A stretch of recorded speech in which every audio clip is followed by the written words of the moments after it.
ER में snake bite के patients बहुत ज्यादा कॉमन है, स्पेशली अगर तुम्हारा हॉस्पिटल रूरल एरियाज में है या फिर तुम गवर्नमेंट हॉस्पिटल में काम करते हो कहीं पे। तो ये सारे स्नेक बाइट के पेशेंट्स को कैसे ट्रीट करना है तुम्हें, ये देखो आज। सबसे पहले तुम पेशेंट को ऑब्जर्व करोगे और ABC स्टेबल करोगे। समझो ब्रीदिंग अच्छी नहीं है अगर पेशेंट की, तो ऑक्सीजन सपोर्ट दो। ब्लड प्रेशर भी ठीक रहना चाहिए पेशेंट का, एयरवे पेटेंट रहना चाहिए। इन सारी चीजों में से अगर तुम्हें कहीं पे ही प्रॉब्लम दिख रहा है, पहले वो ठीक करो। उसके बाद हिस्ट्री, बाइट कब हुआ, कहाँ पे हुआ और कितने बाइट्स है बॉडी पे, ये देखो। बाइट पे टॉर्निकेट लगाना, कट लगाना या फिर वेनम को चूसना, ये सब नहीं करना है। बाइट को असेस करो, फैंग मार्क्स देखो, स्वेलिंग, पेन, ब्लिस्टर फॉर्मेशन, ये सब चेक करो। स्वेलिंग को एक मार्कर से मार्क कर लो, जिससे तुम्हें पता चलेगा कि स्वेलिंग कितनी जल्दी जल्दी बढ़ रही है। नाउ डिसाइड कौन से सिस्टम को सबसे ज्यादा अफेक्ट कर रहा है वेनम। इंडिया में हमें 3 पैटर्न बहुत कॉमनली देखने को मिलते हैं। एक तो न्यूरोटॉक्सिक वेनम, इसमें पेशेंट कंप्लेन करेगा टोसिस, डायप्लोपिया, डिसअर्थरिया या फिर रेस्पिरेटरी मसल वीकनेस, ये सब चीजें, मतलब न्यूरोलॉजिकल सारे सिम्टम्स। और क्योंकि ये वेनम न्यूरोमस्कुलर जंक्शन को अफेक्ट कर रहा है, इसलिए पेशेंट में हमें रेस्पिरेटरी फेलियर देखने को मिलेगा। सेकंड है हीमोटॉक्सिक वेनम, इसमें हमें पेशेंट में ज्यादा ब्लीडिंग देखने को मिलेगी, जैसे गम ब्लीडिंग, GI ब्लीडिंग, हेमेचूरिया, ये सब चीजें। और पेशेंट को इतनी ब्लीडिंग होगी तो पेशेंट शॉक में भी जाएगा। और इसमें हमें इतनी ब्लीडिंग क्यों देखने को मिलती है, क्योंकि ब्लड कोएगुलेशन में प्रॉब्लम होती है पेशेंट। एंड थर्ड है मायोटॉक्सिक वेनम, जिसमें हमें पेशेंट में सीवियर मस्कुलर पेन देखने को मिलेंगे। वीकनेस होगी पेशेंट में, पेशेंट का यूरिन भी डार्क हो जाएगा और रेब्डोमाइलोसिस जैसी कंडीशन हो जाएगी पेशेंट की। स्केलेटल मसल टूटने की वजह से क्रेटिन काइनेस भी बढ़ा हुआ मिलेगा और उसकी वजह से ही पेशेंट को किडनी इंजरी भी होगी। तो ऐसे तुम इजीली तीनों वेनम डिफरेंशिएट कर सकते हो। और वेनम कोई भी हो,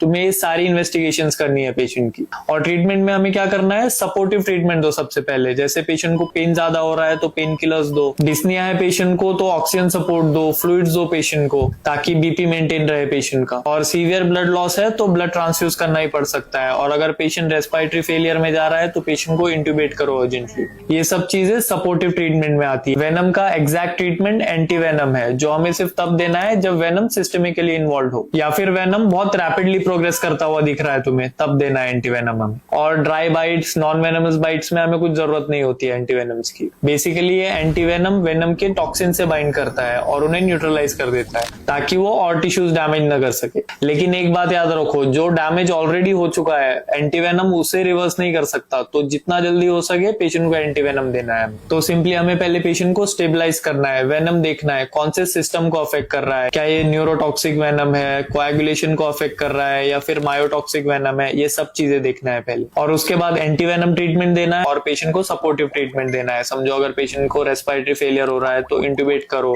शॉक में जा रहा है पेशेंट तो फ्लूइड्स दो, ऐसे। और ऐसे तुम इजीली सारे स्नेक बाइट्स के पेशेंट को बचा सकते हो।